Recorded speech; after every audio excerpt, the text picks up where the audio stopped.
Good morning, everyone. Well, it's my blessing and privilege to be with you again this week. I'd like to thank your pastor and all of you for being so kind to invite me back. That doesn't happen everywhere I go, so it's very good to be with you. And be aware that throughout the week, if there's anything I can do to be of assistance to you, please don't hesitate to call upon me. Remember, you don't have to have a problem to talk to me. I have enough problems so I can share them with you. So we can do this together.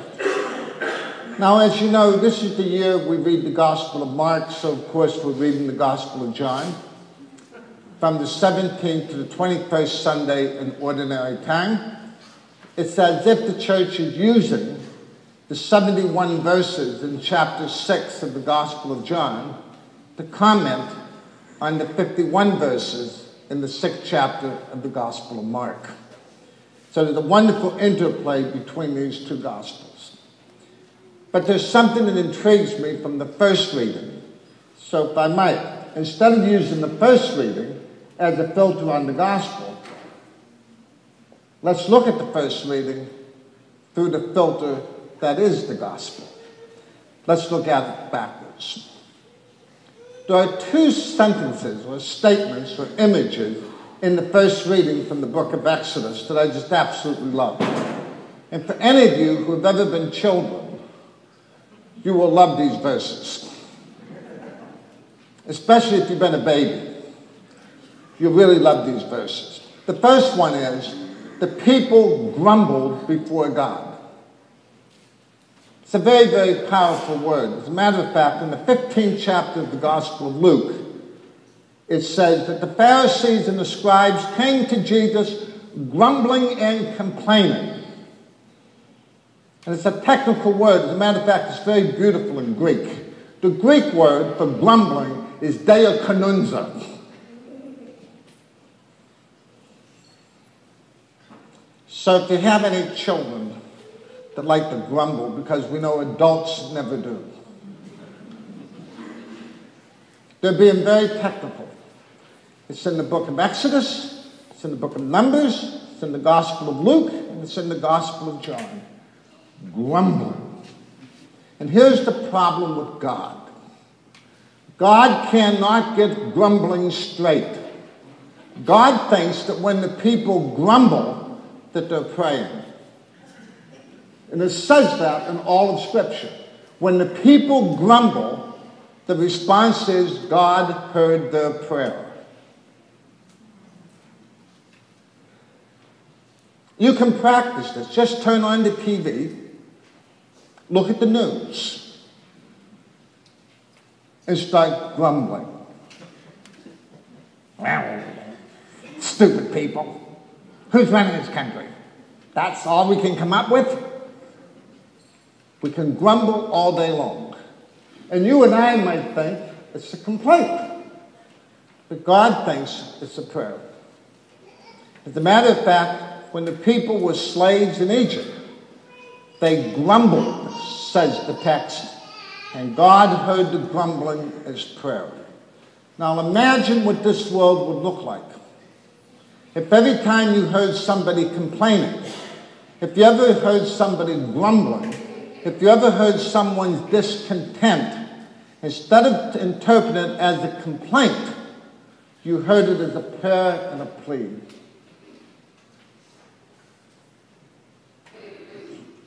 It's like a mother with her child. The child starts to cry. The child is upset. The mother may put her arms around her son or daughter. What's wrong? How can I help? It's an incredibly endearing thing on the part of God. When we say that God is kind and merciful, compassionate, and that God gives us bread from heaven, it isn't a sandwich, simply. It's oftentimes the willingness to listen to another person, the willingness to hear beyond the complaint, the willingness to hear the pain of another person's heart, the longing of their soul, the depth of their heart. One of the most powerful things you can do is to listen to another person. Sometimes when we get elderly, we start saying the same thing over and over again, and some of us turn off. Oh, it's just Grandma having an episode, same old thing over and over again. But is it the same old thing over and over again? What is she saying? Sometimes you'll never know what another person's saying till you listen to them deeply. The second image that's in the book of Exodus, today's reading, well, we have to set this particular text. As you know, I don't like to eat. I don't like food. At least I don't like most food. I don't like food you have to play with.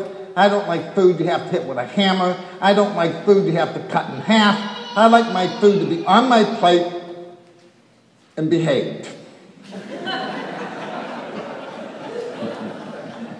I don't want it running around. So from the time I was knee-high to a fire plug, my mother would give me food. And I'd look at it and go, what's this? I never saw that before. It's green. She said, that's a vegetable. Ah! Do I like that? And she would say, you love it. Really? Did you hear the people today when the bread came down from heaven? They picked it up and said, what's this? What's this? They weren't readily going to eat this. Especially if something fell from the sky. If you're on your way home and food started falling from the sky, would you pick it up and eat it? Would you say, oh, look. So you see the people seeing this stuff coming down from heaven. They pick it up and go, what's this? And that's a very, very important question. Just what is this? Because when I was a little boy, I thought my mother gave me a turkey sandwich. When I was a little boy, I thought my mother gave me a peanut butter sandwich. Sometimes you and I are fooled. We go to a restaurant and we think that the waiter or the waitress gives us what we ordered. But think about it for a moment. What is this?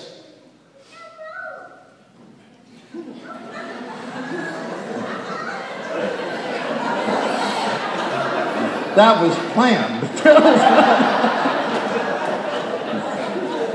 What is this? And of course, it's a mother's love and a father's care. It might look like a turkey sandwich. It might look like a peanut butter sandwich. It might look like what you ordered. But the service, the care, the love, the openness of heart,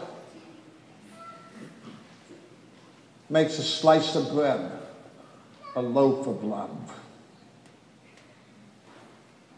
It's my prayer for you.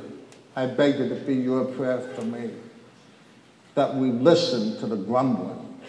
Oh, what a privilege it is to listen to another. And that whenever we see a plate of food, that we ask the question, what is this?